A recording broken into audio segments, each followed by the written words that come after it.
Hello mga lods, welcome to my vlog. Mag-unboxing kami ng binili namin Adidas shoes sa Adidas outlet. Buy one, take one. Kasi Black Friday. Okay. Bigyan na natin. Sa pambabae, binili ni baby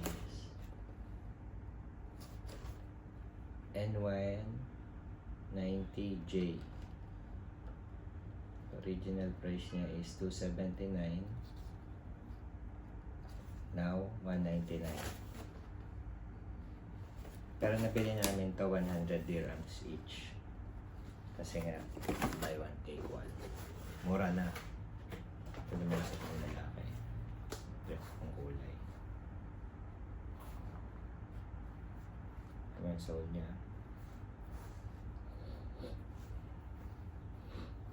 Best.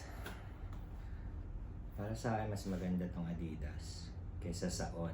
Pero depende pa rin yan kasi mas masyadong mahal kasi yung On eh. Ito, imagine, 100 dirhams. Sobrang ganda na. So, pero depende sa inyo yan. Kasi kung may pera naman kayo, doon kayo sa On.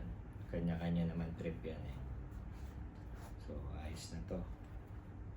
Papasko na sa sarili. The best.